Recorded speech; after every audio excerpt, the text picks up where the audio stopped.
beds pretty quick. Although we are a big hospital, as you point out, this is filling up pretty quick. How long have you got before you're full? You know, this is a big place. So what we're doing now is we're changing some of our ICUs because the surgeries are stopped here. So we have more capability in the surgical ICU. So we still have about 20 to 30% of our ICU beds available. But again, it's feeling pretty quick. Can you believe where we are at this point?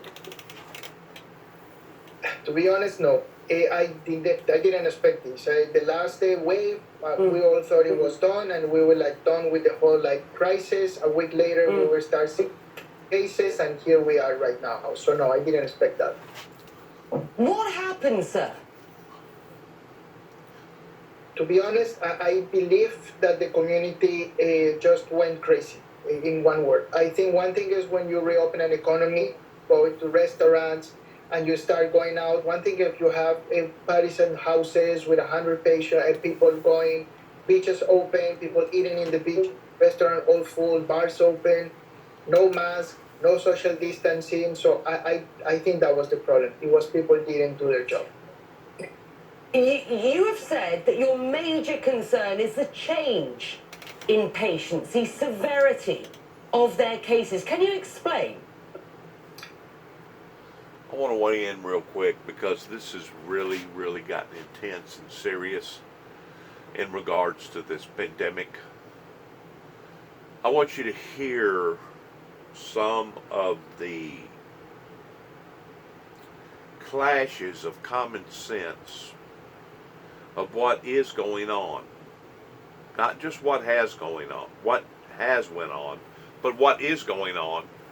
And I'm going to blame the administration that has mishandled the situation from the get-go towards trying to dampen it down and make it look like it's some sort of a hoax.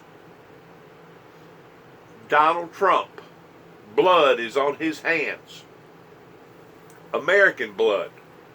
Because this administration did not take this disease serious enough on the front end to the point of debating whether or not we either should or shouldn't wear masks and all the above, which to me is senseless. It's crazy because there shouldn't even be a debate.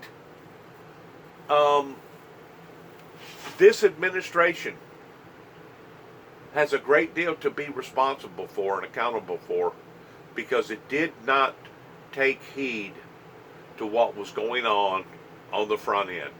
And now people are perishing on the back end. Please listen to this story because it's so sad. It's so sad because we're talking about human life. We're talking about people that have taken this nonchalantly because of an administration that took it nonchalantly. And we're talking about the death toll that is just beginning to rise here in America and throughout the world.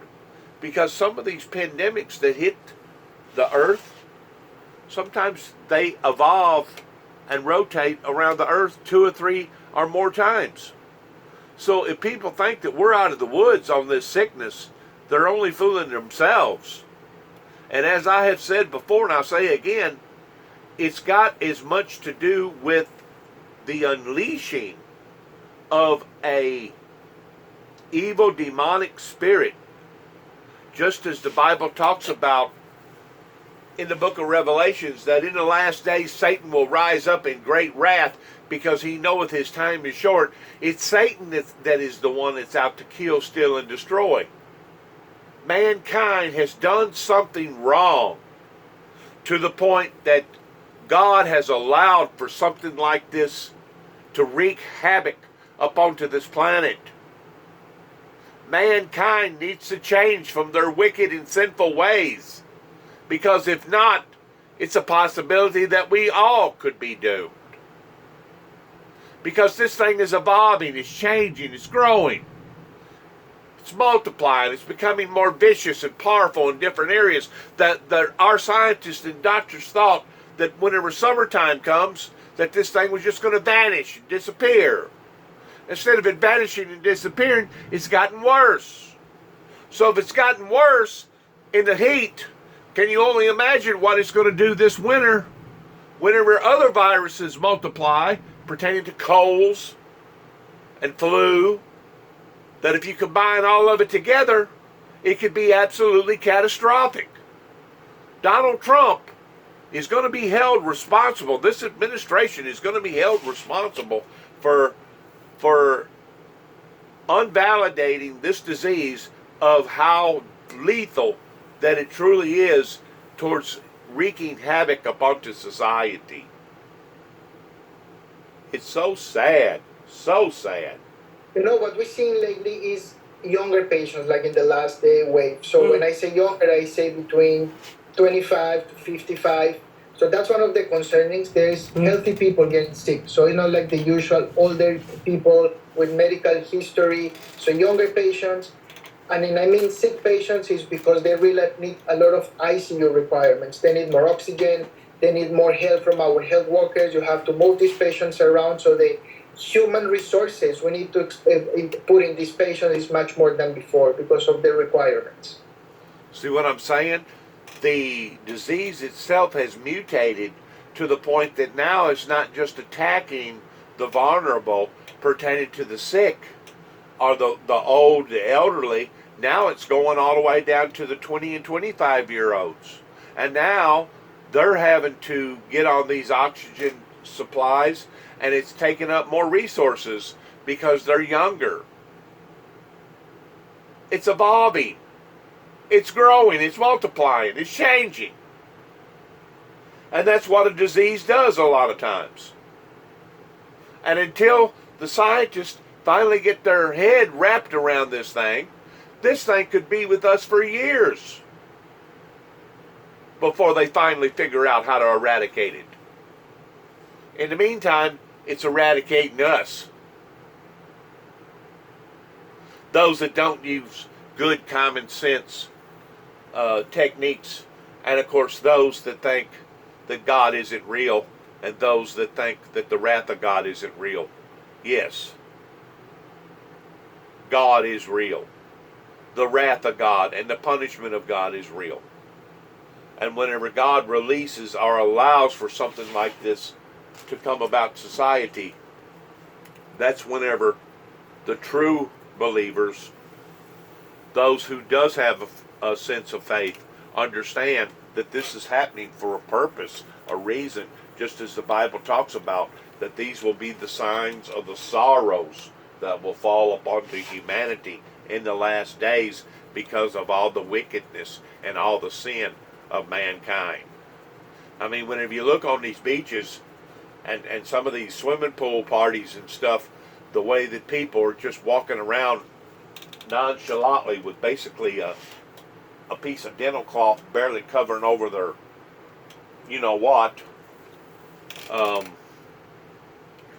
presenting that type of a temptation or a stumbling block in other people's eyes that they can lust after. Whenever you look at how the open lust is in regards to how people dress, pretty well speaks volumes about how people don't care about what kind of temptation. A matter of fact, they're wanting to present that temptation in front of people. They're wanting to place that stumbling block.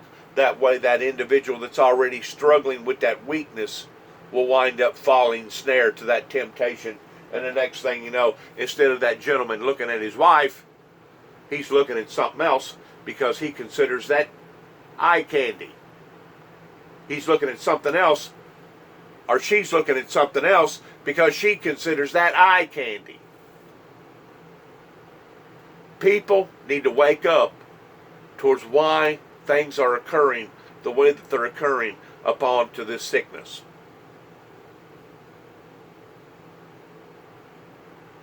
And it's got just as much to do with a spiritual warfare as it does biological warfare. Because it's God that allows for things to occur, and it's God that doesn't allow for things to occur. And if God is allowing for something to occur, you have to scratch your head, or you need to scratch your head and ask yourself the simple question, why is God allowing for this to occur? It speaks volumes of that in the Bible, pertaining to it being sorrows, great sorrows. Why are the sorrows fallen upon to the earth? Because of the wickedness of humanity. Because these are the signs that it talks about in the Bible that will befallen upon the mankind in the last days. You got to take the Bible literally, not figuratively, in a lot of these incidences that's going on right now. Because even though you may not see the disease, you see the results from the disease towards what the disease can do. It's kind of like looking at the wind. You can't see the air. You can't see the wind. But if the wind's powerful enough and strong enough, you can see the results from the wind. We sadly heard of at least one incident, one case, where a youngster was admitted, sadly passed away of COVID. But before he did, he said he went to a COVID party because he thought this was a hoax. This virus was a hoax. Does that resonate with the sort of thing that you are hearing? Yes, not only what I hear, what I'm seeing. When I leave the hospital after a busy day, I see really people going out in the streets and people are not taking care of themselves. So it's also what I see when I go home. Speaking to CNN, the Miami Beach mayor, Dan Gelber, urged people to stop politicizing the response to the pandemic. I'd just like you to hear just a part of what was said. We've got to have a good contact tracing. We've got to exercise social distancing, and we've got to stop politicizing this thing and make it as if it's about which party you belong to or who you support. It's about your health and the health of your loved ones. It's not politicizing. It's demonizing. Okay? We have a demon that is out to kill, steal, and destroy it. And this demon has been unleashed upon to society to bring horror. To bring horror to a lot of people's lives because of this. If you'll read the first 4 chapters of Revelations and read it the way that I read it, you'll understand what's going on. You'll understand what's going on. For he said that he has not found our works perfect yet. This is spiritual intervention. Spiritual intervention that is trying to realign humanity in the sins and the wickedness of humanity. That is why it's going on. We know it's going on, but no one's trying to figure out why it's going on. That's where the experts, if you want to call them the experts, they're not even experts to the point of taking it serious or putting on a mask. That's where the experts are failing the general public, is that they're not opening up and they're not telling the truth about the severity and how lethal that this disease can actually become in an area that can be bombarded and hit within just a matter of days or weeks, and you'll start seeing people dropping like flies. It's not just in Miami County or down in the Miami Beach area. It's hit humongously in Arizona, Texas, and now it's wreaking havoc back in California. And like I said, these are the summer months. These are the summer months. These are the months that it was supposed to have at least dissipated, slowed down, or backed off a little bit. So you can only imagine what's going to go on this fall and this winter whenever all these other different diseases wreak havoc upon society pertaining to flus and bugs and colds and everything else. It really bothers me that the signs is there, but the people can't read the signs, or the people don't want to read the signs. They have been injected in this type of lifestyle, just like a while ago you seen all them naked people walking around out there on the beach. If Jesus was living to this day in a humanly bodily form, he is living, but he's living in a spiritual form. But if Jesus was living in a humanly bodily form, one of the first things that Jesus would do whenever he walked into an atmosphere such as a beach, he would take thousands of towels and he would try to clothe people and say, you need to put on some clothes. And you may say, how do you know Jesus would do that? Because that's Jesus' teachings, is to clothe the naked and feed the hungry. That was what Jesus taught. Jesus taught us that these heathens that dress this way, that act this way, need help. And we as a society, especially the Christian society, should know this. And whenever you create an atmosphere of lust, like has been created here in America, now you're seeing the signs of not just all the killings, not just all the protesting, not just all the talk towards wanting to defund the police department and now defund the school department and all this other stuff. But when you see this occurring, you know that something supernatural is happening. Or you should know. Like I said, you can't see the wind, but you can see the results from the wind. Please, this is not a hoax, as Donald Trump tried to present it as something that the Democrats was conjuring up against the Republican Party. This is not to be politicized in any form or fashion. It's to be taken at face value for what it's worth and for what it's doing. And that's the part that the American people have struggled with, that have now, some people are actually going to parties purposely trying to get the coronavirus. It's the most craziest thing that I've ever seen. Going to coronavirus parties purposely. And I also seen a thing where a bunch of inmates in a jail was doing the same thing. They was purposely trying to breathe on one another so that the person that didn't have it would get it, and maybe he'd have a chance on getting out of jail, risking their very own lives to get sick. It's crazy. You're going to risk death in trying to get out of jail? Wow. Picture that in the reality of common sense.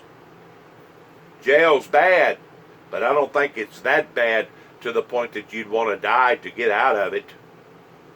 But that's what they're trying to do in some of these jails. People that's gotten sick over this coronavirus. It is so bizarre.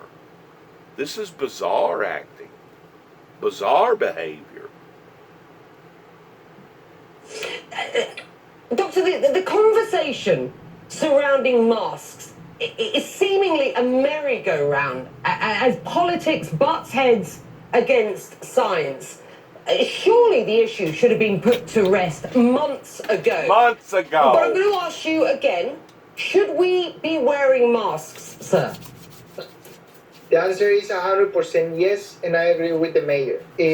Even if you don't 100% believe in masks, just for the sake of protect the rest of the people, we should be wearing masks. So the answer to your question is masks do work, and we should not use politics in this. So why do you believe, finally, that this is still such a divisive topic? I believe we are in a year of election, so everybody wants I mean, voting is coming soon, so you want. I don't know the answer to your question really. Should not be like that. I believe people need to understand that this is not against your freedom. I think people are worried that you are against their freedom. This is just us protecting each of us. So it's nothing about freedom. It's about us taking care of ourselves, our families, and our community. You heard it there from the head of the ICU department in what is an extremely busy hospital in Miami. So we wish you the best. Do stay safe and well yourself, and appreciate the work that you're doing. And I've heard the exact same thing just as recently as yesterday. Well, as soon as this election's over with, this pandemic would just vanish and go away. Oh, really? So this is another individual that was talking to a whole party, talking to a group. I didn't say nothing. But I was thinking to myself whenever I heard that come out of this lady's mouth, wow, she's another one that thinks that this is some sort of a come on. This is some sort of a deal that's been materialized by either the Democrats or the Republicans, and as soon as the election's over with, the virus is going to vanish and go away. And I've heard that now by several people in this area. Or I've heard other tales, such as, oh, this is just a way of bringing in the New World Order towards controlling the people. This is just another way to get us brainwashed in us being herded like a bunch of cows. You got all kinds of different ideals and theories out there that people latch onto. The bottom line is, it's supernatural. It has come from a supernatural force, a negative energy that is not of God. God has allowed for this to come upon to us. The same way that he allows for other things to come up onto societies, regardless whether it be war, pestilence, floods, hurricanes, fires, famines, bugs, diseases. He has allowed for this. Now, the $64,000 question is, why has God allowed for this? What are we doing wrong to the point that we can correct ourselves and not suffer the consequences in this form or fashion? That's what we should be doing. We should be trying to figure out, why has God done this? Why has God allowed for this to occur? Even though it's not God himself that's doing this, God has allowed for this to happen. It's sin. If you go back and read the Bible, it's got to do with the approach of mankind. And it says in the Bible that all these things will be the sufferings of sorrows. Great sorrows will be fallen upon the humanity until humanity finally wakes up and realizes, wow, maybe this individual that's talking about these things this way, maybe there is something to all this. You think? Do you think? You got a divorce rate in America like you've never seen before? Do you think? You got all these young girls that's aborting all these children? You think? You think there's consequences in killing innocent children? You got a country that's $25 trillion in debt and growing every day? You got a country that has almost 3 million incarcerated prisoners inside of the prison wall system? You think? You think I might be right? People want to continue to keep marginalizing people like myself. They want to continue to keep marginalizing people like Billy Graham. They want to continue to keep marginalizing the Bible. You cannot marginalize the Bible. You cannot marginalize God. That's where humanity has been ill-strucken, in thinking that this is just some sort of a fluke, or it's some sort of a hoax. That's where you have pissy poor leadership, beginning at the top with Donald Trump, that has put on such of a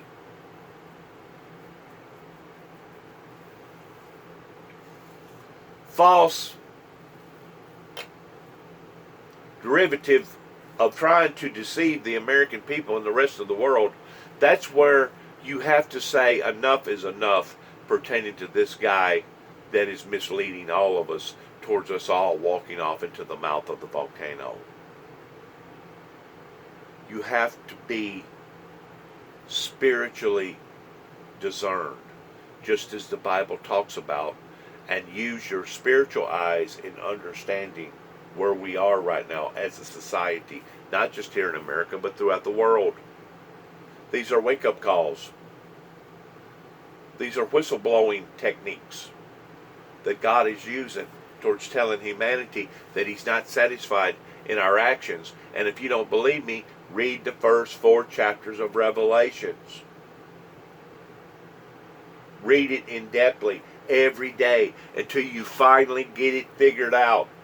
What God is telling us, that He will throw us off into a sick bed because He has not yet found our works perfect yet.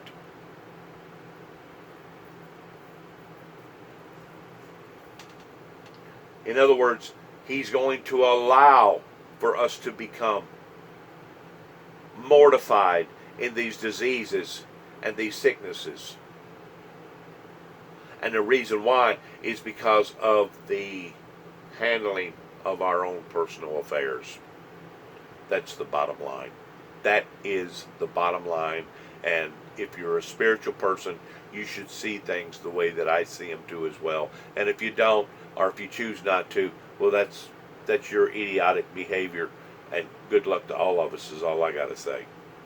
Thank you.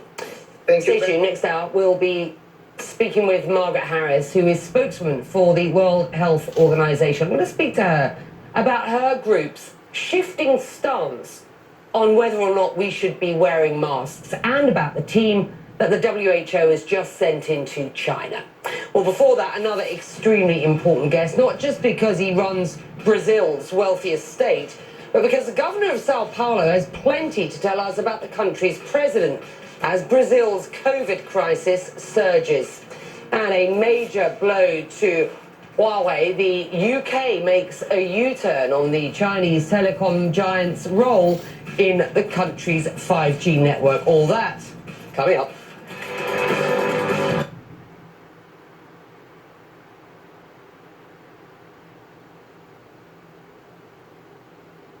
Right about there.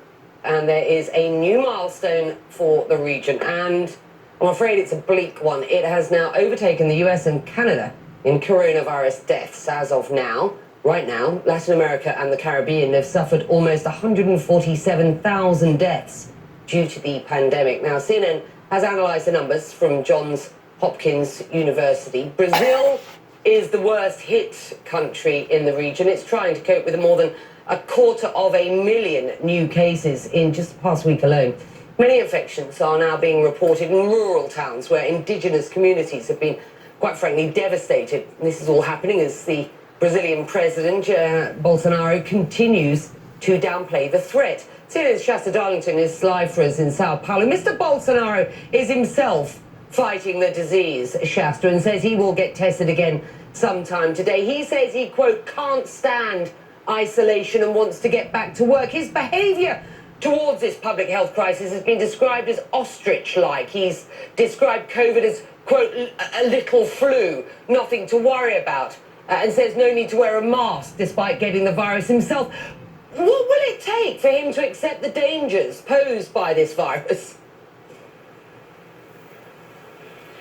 I think that's a great question, and I think we can answer pretty clearly at this point that being infected really hasn't changed his attitude. When he announced last week that he had tested positive for COVID-19, he also announced he was taking hydroxychloroquine at the recommendation of his medical team. Now, that's the malaria drug that has not been proven to treat coronavirus, and in fact has been a source of conflict with doctors here and even with his previous health ministers. But Bolsonaro posted a video of himself while he took what he claimed was his third dose of the drug. He also told our affiliate, CNN Brazil, that he isn't suffering from major symptoms and, as you mentioned, can't stay on the routine of staying at home and wants to get back to work, all of which suggests it will be business as usual for him once he no longer has an active infection. What he don't understand is that the virus is selective toward who and what type of system that it attacks.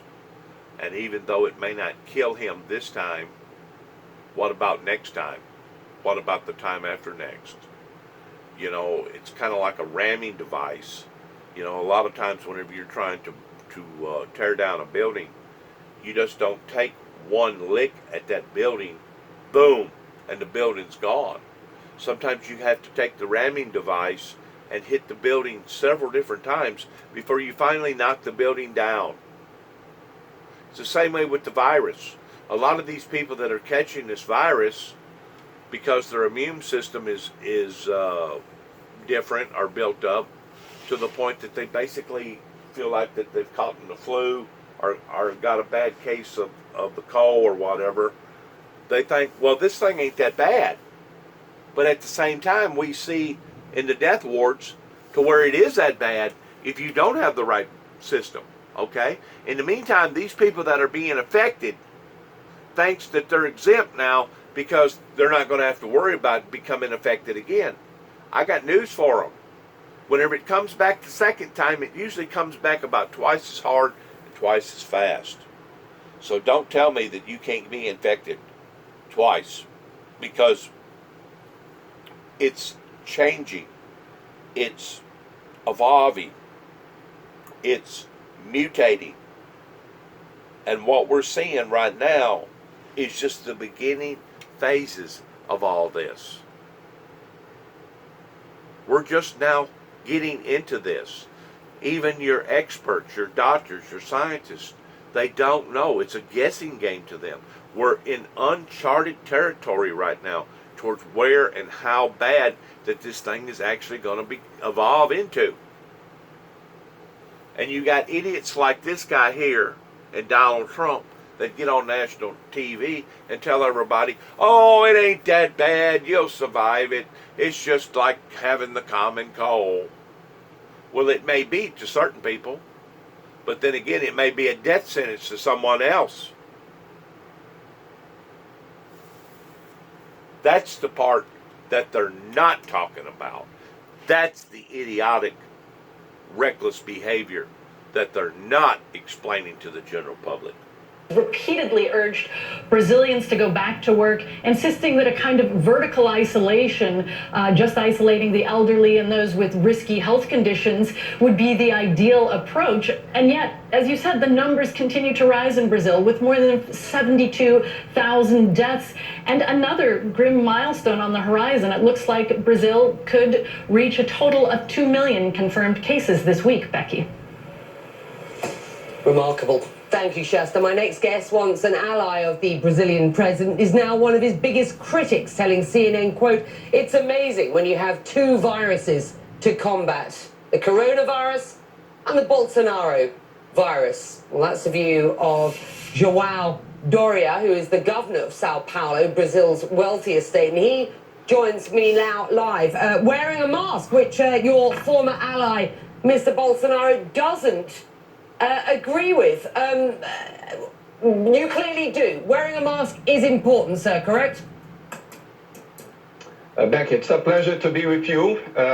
We have to combat, as you said, two viruses, the coronavirus and Bolsonaro virus. Unfortunately, the president of Brazil makes mistakes every time, every day. He gives the wrong example to the people, going to the streets without masks, asking people to consume chloroquine and doing the wrong way. It's hard to keep people home respecting the health organization when you have a president who turns our world weaker. It's very difficult. You call him a virus. Just how dangerous is his leadership at this point, sir? Well, when you have a leader with a bad example, this example is very difficult to the governors of Brazil. We are doing the right thing, following the World Health Organization recommendations, and Bolsonaro is doing the opposite. It's doing the opposite every day. That's incredible. When you have a leader in the wrong way as the president of Brazil. Unfortunately, I would like to have a leader in a leadership of Brazil doing the right thing and asking to the right way to the people in Brazil. I learned to respect medicine and health. Faced with a pandemic, what should determine the steps of government official is science, it's not politics, it's not economy, it's not pressures, it's science, it's medicine. Your decision to impose tough curfews was slammed by President Bolsonaro. Did you get the support that you needed from the people of Sao Paulo? Well, we are supporting these people, the poor people in Sao Paulo, giving food baskets to these people and supporting these people in their social programs here in Sao Paulo. We are concerning about this, and also we are opening. We opened 7 campaign hospitals and doubled the number of intensive care beds, especially to these poor people in Sao Paulo state. I'm going to also put this out there for my viewers to listen to and hear. And I know this is going to go beyond most people's comprehension. But there are people out there that don't deserve to get the coronavirus and die. They don't deserve it. You know why? Because they deserve something even worse. Just as the Bible talks about, whenever the wrath of God of the opening of the trumpets start to unfold, and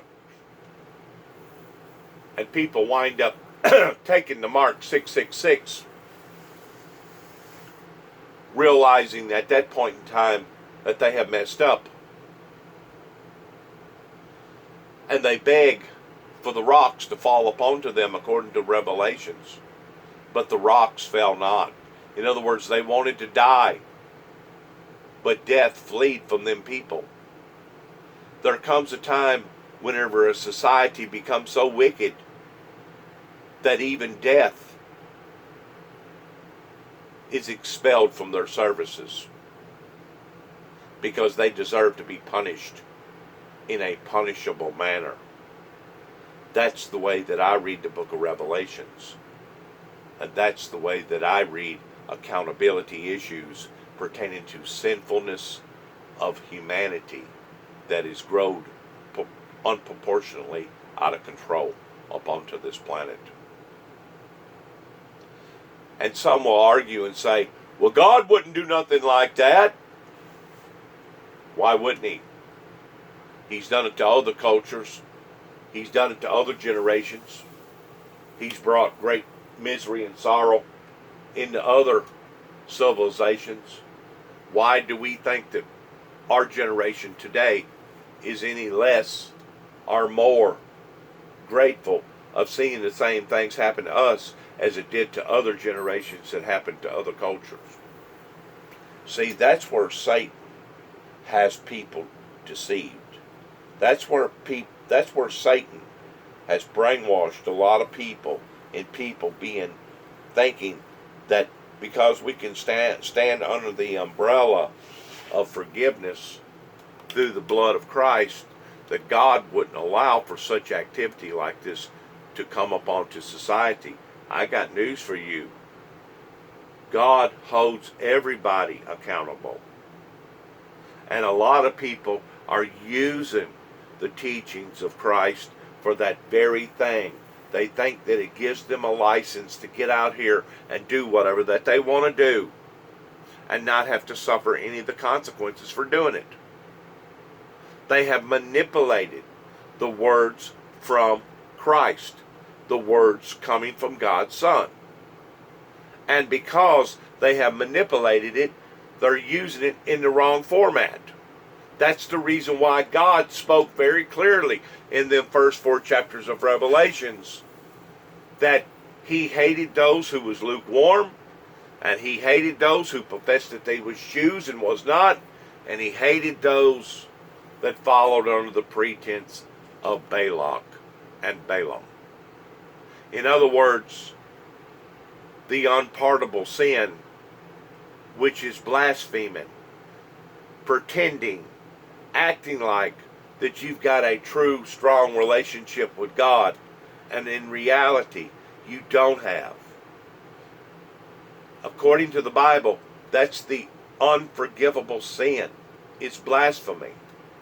Blasphemy to the degree that you're fraudulent in your behavior towards even striving towards trying to stay out of sin and stay out of the wickedness department.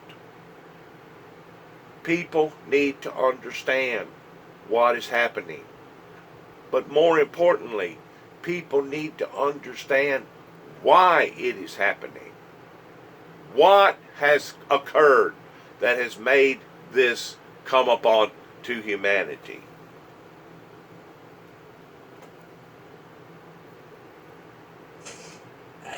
The numbers in Brazil and coming out of Brazil are awful. Do you believe that the situation in your country is actually worse than these numbers suggest at this point? Becky, I don't think so. Especially in São Paulo, as you know, I'm a governor of São Paulo state. We, at this moment, are at the plateau. We are stable in cases of infection in São Paulo state. 3 weeks in this plateau, in the under control situation, and I think Brazil is also at this moment very close to this the same situation as São Paulo has at this moment. It's essential to maintain transparency with the death toll. It's very important to keep the quarantine, as we are doing here in São Paulo, and the obligation to use masks, and also to have the social distance, the recommendation for social distance in the cities and also in the other areas in Brazil. You've said that you are confident that your city of Sao Paulo has and state has reached a plateau, and you've also said that you hope that reflects a kind of wider story in Brazil. Just how concerned are you, though, sir, that you could be off here? I mean, you know, there are clear concerns that this is a trajectory that may keep going. The numbers may get higher. Well, Becky, we created here in São Paulo a plan called São Paulo Plan, which assesses various circumstances to ensure that we can gradually open up trade and other sectors of the economy in São Paulo. But it will also require going back if we have indications that could put people's lives at risk. I have to tell you, step by step, concerning, in order to make this flexibility easier, maintaining the quarantine. We have the support of the health committee of the state of São Paulo, increase the intensive care beds. We also increase the testing, a lot of tests, and also decrease, and also have to do what we are doing here with the quarantine, asking people to use masks all the time when they are out of home, and following the health organization recommendations here. With that, we'll leave it there. We thank you very much indeed for joining us. Our guest, who was once an ally of the Brazilian President Bolsonaro, now one of his biggest critics. Well, as world leaders get scrutinized for their response to the pandemic, they are also having to reckon with another layer of the crisis. The United Nations predicting more than 130 million people worldwide may go hungry this year due to the economic recession that's been triggered by COVID-19. That figure is on top of the nearly 700 million people already facing food shortages. The UN says Africa is the hardest hit region. Nearly a fifth of its population is undernourished. 8.3% of Asia's people are struggling, and more than 7% in Latin America and the Caribbean facing hunger. Well, the UK wades into tensions between... Did you get what she just said? There will be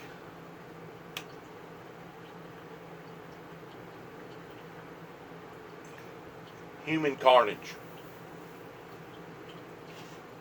if not directly, indirectly, because of this coronavirus that will affect this amount of people. And this is just a projected amount. It may very well change. And if it does change, it's going to change for the worse, not for the better. But this is a projected amount of people that are going to be affected by not having good food resources because of the coronavirus. That's going to cause that much more carnage.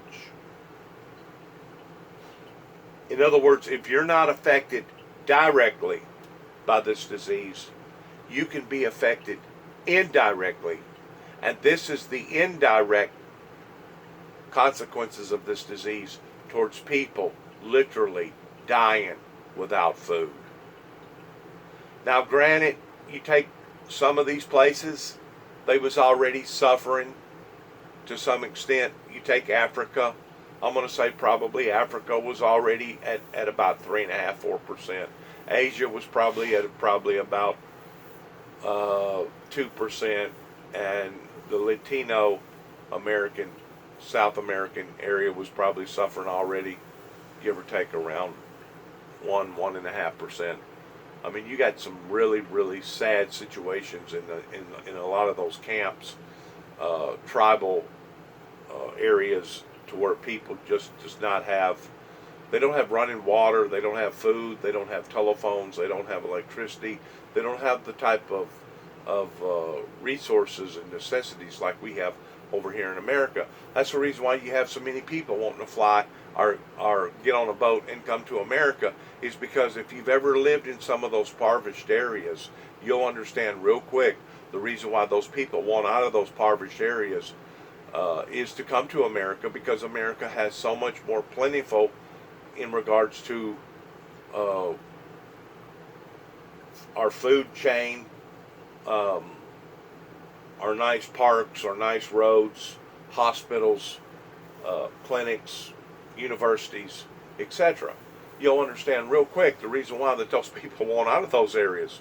But the point that I'm trying to make is this: whenever it comes to global hunger will intensify. Probably in some places 0.25% more, and maybe even more than that, based around what country that it is, even worse than what it is now pertaining to hunger, global hunger, people dying of hunger. You got people over here in America that are dying because they're too fat. Well, you don't have that problem in Africa and Asia and other parts of the world. If anything, their bellies are swollen up because they didn't get enough food. They don't have enough nutrition. They don't have good drinking water. They don't have the resources pertaining to electricity and air conditioning and heating and telephones and stuff and cars like we do.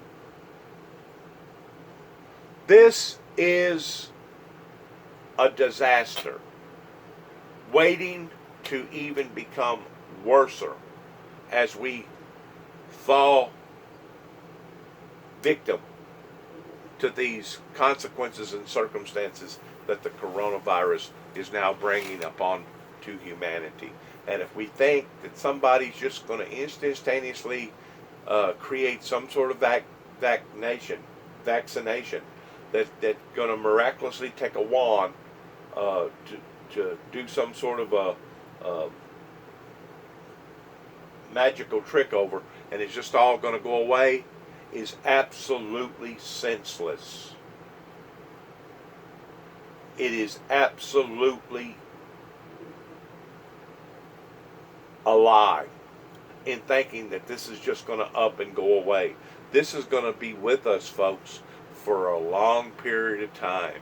And we're going to see the consequences of this that's going to erupt and develop various cultures and continents all over the world. And we may as well get ready for this, because this is going to be a hit that's not just going to be something here today and gone tomorrow, like flipping on a switch and turning off a switch. This isn't your favorite convenience store. This isn't your go down to your fast food market and order what you need, and it will be assisted to you in 3 to 5 minutes every time. No, no, no. This is a slow roll that we're just now getting into. A slow roll. And the consequences are going to be dire. And you need to start preparing yourself for this. Regardless whether you live in America or you live in Timbuktu. You better start properly preparing yourself for the next few years pertaining to this disruptions that's going to be going on in people's lives. And it ain't going to get no better by throwing a fit, having road rage. You can get in the floor, you can scream, yell, holler, you can double up your fist, and you can throw a hissy or a fit if you want to, but it's not going to change nothing. The only way it's going to change is for people to change their lifestyles and to change their hearts and to get their lives right with God. That's the way it's going to change. You can get in the floor and you can stomp, romp, scream, holler, turn yellow in the face, turn red in the face. You can do whatever you want to do, and you ain't going to change a thing. If anything, you're going to make it worse. The only thing that's going to make it better is the hand of God. Is the hand and the mercy of God. And that hand and that mercy of God is going to be developed upon what we do as a society. No matter what continent that you may be on. These are words of wisdom that I can speak of that are going to occur. Thus saith the Lord in the future. Until we see a mighty revival, a revolution, what we're going to see is destruction and misery and sorrow upon to this planet like we have never ever seen before. And I hate to be the bad news barrier. I hate to be the person that brings this type of enlightenment to the problem at hand, but going around guessing and undermining the problem is not going to solve the problem. And I think some of your smarter doctors and your smarter scientists, they'll tell you the same thing. You know, you can try to patronize this all you want, but you're not going to be able to patronize this away. Patronizing this problem is not the solution to the problem.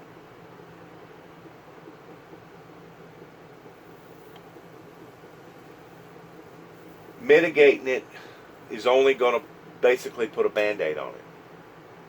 You can mitigate it by putting on masks, washing your hands, trying to stay away from crowds, etc., etc., etc. That's going to put a band-aid on it and only extend it. Go a little further.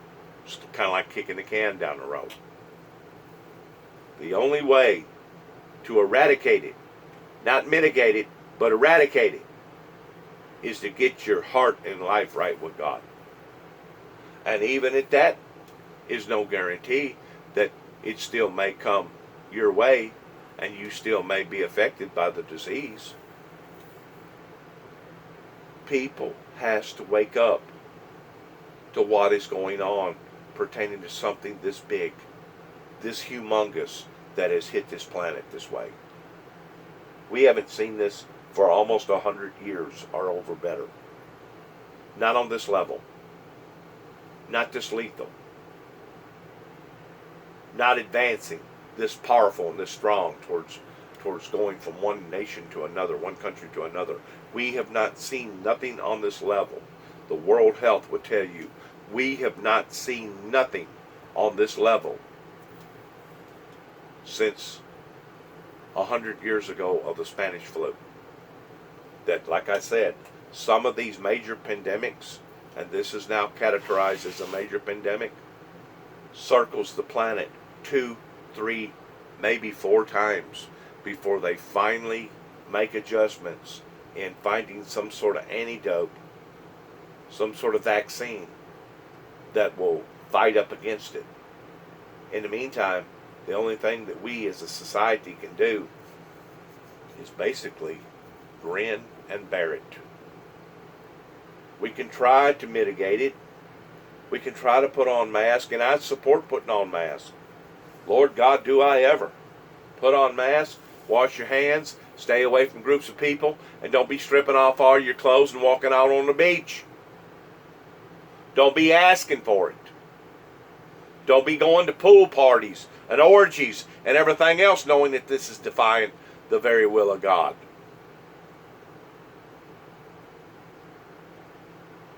Take care of your health. Take care of yourself. Like I said earlier, if Jesus was alive in the bodily form and he walked out onto a beach, he would first demand for 1,000 blankets or 1,000 towels to be brought to him. And he would start issuing out these towels to these people that are bathing in the sun, the way that they're bathing in the sun. And I'm not saying that you can't wear attire pertaining to wearing shorts, short sleeves, and wearing shorts somewhere around your knee level. But these girls that wear these short shorts that you can actually see the pockets all the way up to the crack of their you-know-what, as far as I'm concerned, they just supposed to be walking around with a string bikini on. Because they got good-looking bodies, and they're promoting their bodies. They're deliberately putting that out there so that people can lust after them. Once more, you're presenting a temptation or a stumbling block to people that's going to lust after you. And if that is the incentive in behind it, in which most of the time it is, you're sinning. You're creating an atmosphere of sin by doing that.